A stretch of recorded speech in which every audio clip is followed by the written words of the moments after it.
Hi, I'm Rashonda Cade, and this is Reading with Rashonda. We're going to start reading Our Nig by Harriet Wilson, and that is the first novel written by an African-American woman, and I've never read it. I am embarrassed to say that. I study 19th century American lit. Well, I did.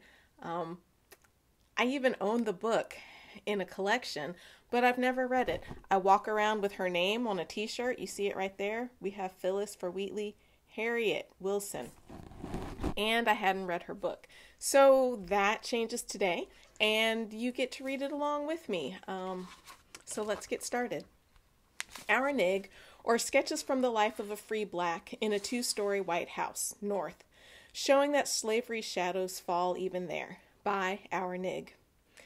I know that care has iron crowns for many brows, that Calvaries are everywhere, whereon virtue is crucified, and nails and spears draw guiltless blood, that sorrow sits and drinks at sweetest hearts till all their life is dry, that gentle spirits on the rack of pain grow faint or fierce, and pray and curse by turns, that hell's temptations clad in heavenly guise, and armed with might, lie evermore in wait, along life's path, giving assault to all. By Holland. So like our friend William Wells Brown, she does not mind starting with a quote or a bit of poetry. That's on the front piece of the book. Can you see it there? All right. So, preface.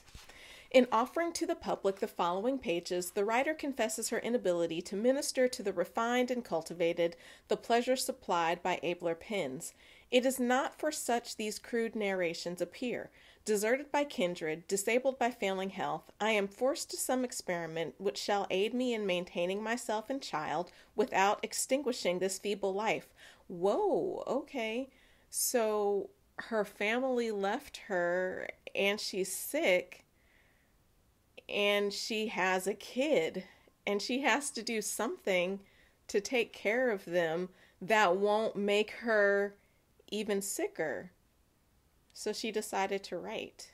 Wow, that's cool. I would not from these motives even palliate slavery at the South by disclosures of its appurtenances North. My mistress was wholly imbued with Southern principles. I do not pretend to divulge every transaction in my own life, which the unprejudiced would declare unfavorable in comparison with treatment of legal bondmen. I have purposely omitted what would most provoke shame in our good anti-slavery friends at home. Okay, so she's saying I'm giving a clear picture, but I'm whitewashing it so as not to offend anyone. My humble position and frank confession of errors will, I hope, shield me from severe criticism. Indeed, defects are so apparent it requires no skillful hand to expose them. So this is like the third time in the preface that she has backpedaled a little on, I'm not perfect, this is not the best. I'm curious about that. Part of that was just kind of how women and Black people approached their writing to different audiences. It took people off edge. And while I'm thinking about it, women and Black people do that all the time now. I might be wrong, but that's interesting.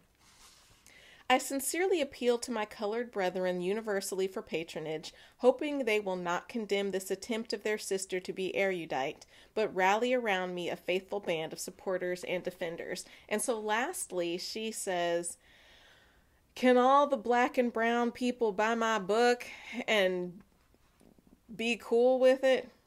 And then it's signed H.E.W., Harriet E. Wilson.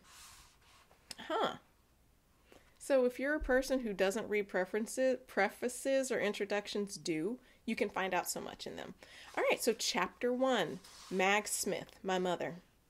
Oh, grief beyond all other griefs, when fate first leaves the young heart lone and desolate in the wide world, without that only tie for which it loved to live or feared to die.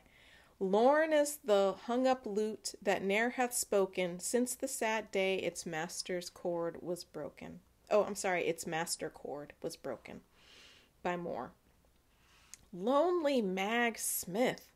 See her as she walks with downcast eyes and heavy heart.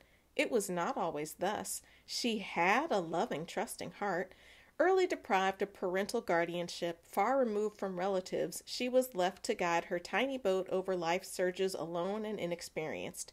As she merged into womanhood, unprotected, uncherished, uncared for, there fell on her ear the music of love, awakening an intensity of emotion long dormant. It whispered of an elevation before unaspired to, of ease and plenty her simple heart had never dreamed of as hers. She knew the voice of her charmer, so ravishing, sounded far above her. It seemed like an angel's, alluring her upward and onward. She thought she could ascend to him and become an equal. She surrendered to him a priceless gem, which he proudly garnered as a trophy with those of other victims, and left her to her fate. Wow. How? Okay, so Mag Smith is the narrator's mother. Mag Smith grew up lonely, with no one to care for her, and no one to love her, and no one to protect her. And she thought she was in love. She knew the voice of her charmer, so ravishing. It seemed like an angel's, alluring her upward and onward. She surrendered to him a priceless gem. I can only assume that gem she surrendered to him was her virginity, and if not her virginity, they had sex. And this gem he proudly garnered as a trophy with those of other victims and left her to her fate. This man she thought she was in love with, or you know what, she probably was in love with him and just really didn't understand what love should be. This man used her, wore their relationship as a trophy like he did with all of the rest of them, and left her to her fate. I don't know what her fate is, right? Like, we're only in the first paragraph, but it sounds like leaving her to her fate. I mean, that could just be tossing her aside, but it could also be left her pregnant, which would be why we're starting out with Mag Smith, my mother. Okay. Let's keep reading. The world seemed full of hateful deceivers and crushing arrogance. Conscious that the great bond of union to her former companions was severed, that the disdain of others would be insupportable, she determined to leave the few friends she possessed and seek an asylum among strangers. Her offspring came unwelcomed, and before its nativity numbered weeks, it passed from earth, ascending to a purer and better life. Oh my gosh. So she was pregnant. The few people she knew didn't support her. She left them and sought refuge with strangers, and then the baby came, lived for a few weeks, and died. This is a lot to take in on one page.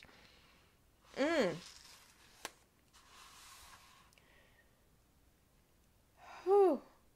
God be thanked, ejaculated Mag as she saw its breathing cease. No one can taunt her with my ruin. And she rejoiced in the baby's death because she was ruined and there was nothing she could do to provide well for that child. Blessed release, may we all respond. How many pure, innocent children not only inherit a wicked heart of their own, claiming lifelong scrutiny and restraint, but are heirs also of parental disgrace and calumny, from which only long years of patient endurance of paths of rectitude can disencumber them. Mag's new home was soon contaminated by the publicity of her fall. She had a feeling of degradation oppressing her, but she resolved to be circumspect and try to regain in a measure what she had lost. Then some foul tongue would jest of her shame, and averted looks and cold greetings disheartened her. She saw she could not bury in forgetfulness her misdeed, So she resolved to leave her home and seek another in the place she at first fled from. Wow. Okay, so she has sex with this man, has a baby, the baby dies, and instead of anybody extending her any kindness, they do just the opposite.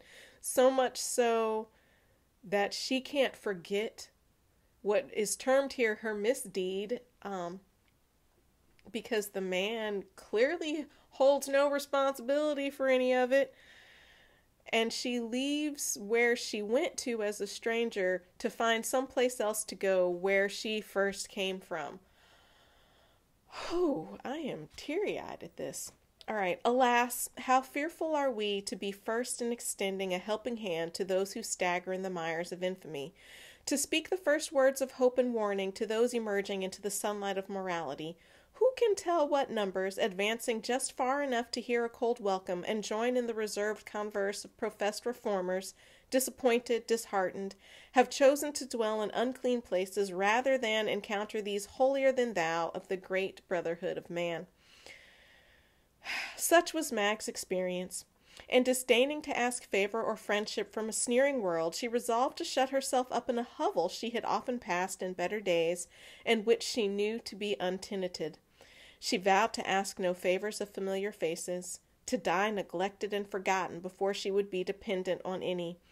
Removed from the village, she was seldom seen, except as upon your introduction, gentle reader, with downcast visage, returning her work to her employer, and thus providing herself with the means of subsistence.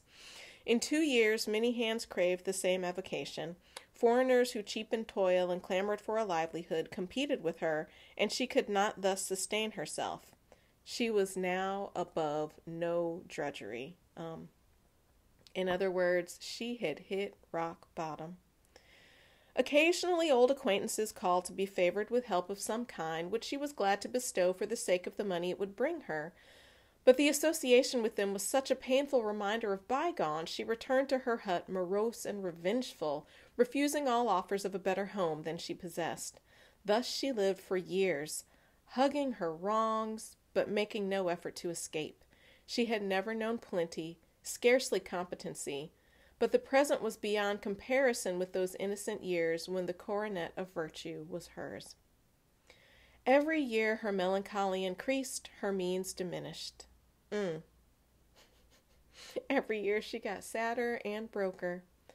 At last no one seemed to notice her, save a kind-hearted African, who often called to inquire after her health and to see if she needed any fuel, he having the responsibility of furnishing that article, and she in return mending or making garments.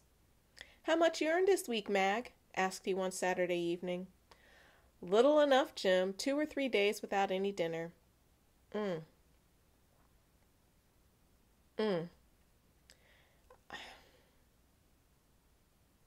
"I washed for the Reeds and did a small job for Mrs. Belmont. That's all. I shall starve soon, unless I can get more to do. Folks seem as afraid to come here as if they expected to get some awful disease. I don't believe there is a person in the world but would be glad to have me dead and out of the way." "No, no, Mag, don't talk so. You shan't starve so long as I have barrels to hoop. Peter Green boards me cheap. I'll help you if nobody else will." A tear stood in Mag's faded eye. "I'm glad," she said, with a softer tone than before. "If there is one who isn't glad to see me suffer. I believe all Singleton wants to see me punished, and feel as if they could tell when I've been punished long enough. It's a long day ahead, they'll set it, I reckon." After the usual supply of fuel was prepared, Jim returned home. Full of pity for Mag, he set about devising measures for her relief. "By golly," said he to himself one day, for he had become so absorbed in Mag's interest that he had fallen into a habit of musing aloud, "By golly, I wish she'd marry me." "Whew!" shouted Pete Green, suddenly starting from an unobserved corner of the rude shop. "Where you come from, you sly nigger?" exclaimed Jim. "Come, tell me who is it," said Pete. "Mag Smith you want to marry? Get out, Pete, and when you come in this shop again, let a nigger know it. Don't steal in like a thief." Pity and love know little severance. One attends the other. Jim acknowledged the presence of the former, and his efforts in Mag's behalf told also of a finer principle.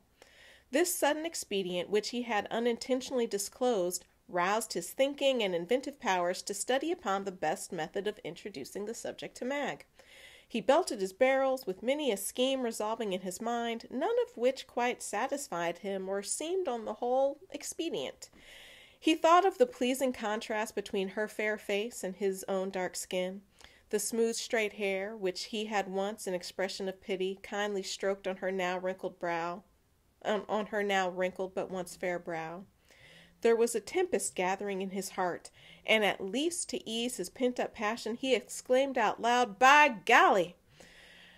Recollecting his former exposure, he glanced around to see if Pete was in hearing again. Satisfied on this point, he continued, "She'd be as much of a prize to me as she'd fall short of coming up to the mark with white folks. I don't care for past things. I've done things for now I's ashamed of. She's good enough for me, anyhow." Okay, so we have, what's his name? Jim. No, Pete. No. Jim. Yeah, Jim. Jim, who's an African. And we are struck with this, opposites attract, right? At least as far as skin color goes. Apparently, Mag is fair-skinned with straight hair. She sounds a lot like our friend Clotel from William Wells Brown's novel. And also, I should say, I'm reading the language that is here for a book that was written in, I believe, 1853. I will look that up and let you know for certain, but I do think it was 1853. And, you know, that language was the language that was used then. So, I'm reading what is written, and race was a big deal, and how we called people of different races. So anyway, Jim is attracted to this white-looking black woman who is way, way down on her luck, and he wants to marry her because she's good enough for him. One more glance about the premises to be sure Pete was away. The next Saturday night brought Jim to the hovel again. The cold was fast coming to tarry its apportioned time. Mag was nearly despairing of meeting its rigor. "How's the wood, Mag?" asked Jim. "All gone, and no more to cut anyhow," was the reply. "Too bad," Jim said. His truthful reply would have been, "I'm glad." "Anything to eat in the house?" continued he. "No," replied Mag. "Too bad," again orally, with the same inward gratulation as before. Gratulation? I have never seen that as a word. I mean, I suppose it's like congratulation without the con in front of it. I mean, I totally get what they mean, but gratulation. Nice. So Jim is like, "Aw, Puddin', you're down on your luck. You don't have any food. You don't have any heat. You could come marry me." "Well, Mag," said Jim after a short pause, "you's down low enough. I don't see but I've got to take care of you. S'posen we marry." Mag raised her eyes full of amazement and uttered a sonorous "What?" Jim felt abashed for a moment. He knew well what were her objections. "You's had trial of white folks anyhow. They run off and left ye, and now none of 'em come near ye to see if you's dead or alive. I's black outside, I know, but I's got a white heart inside. Oh my gosh, that is so sad." I mean, white could be purity here, right? Like, he's got a pure heart, but he just made the contrast. Even though I'm black on the outside, I have a heart as good as a white person. That is one of the saddest things I've read in a while. All right, I's black outside, I know, but I's got a white heart inside. Which you rather have, a black heart in a white skin, or a white heart in a black one? Okay, I'm going to go with just purity here. "Oh dear," sighed Mag. "Nobody on earth cares for me." "I do," interrupted Jim. "I can do but two things," said she, "beg my living or get it from you. Take me, Mag. I can give you a better home than this and not let you suffer so." He prevailed. They married. You can philosophize, gentle reader, upon the impropriety of such unions and preach dozens of sermons on the evils of amalgamation. Ooh! I assumed Mag was black. Just a light-skinned black person. Hang on! I mean, I just assumed. Normally, well, it depends on what I'm reading. So I hear that a lot of people, if a race isn't given, assume whiteness. I typically don't. I often assume blackness, but it depends on what I'm reading. I'm currently reading something about Highland Scots, so I'm going to assume whiteness there, unless I hear something different. But I assumed blackness. And also, right like it's Harriet Wilson, I did not know Mag was white. Oh, now the fair skin and straight hair. Oh my gosh. Okay, woo, you can philosophize, blah, blah, blah, and preach dozens of sermons on the evils of amalgamation. Amalgamation is race mixing. Oh, this white woman is about to marry this African woman. The African man. Oh, what is a more powerful philosopher and preacher? Poor Mag. She has sundered another bond which held her to her fellows. She has descended another step down the ladder of infamy. And I guess she has, because she's about to marry a black man. Oh, now the white people who weren't talking to her really are not going to talk to her. Okay, so we finished the first chapter. Whoo! I am all in on our nig here. Okay. Thank you. This is Reading with Rashonda. I'm Rashonda Cade. I'm all excited. Until next time.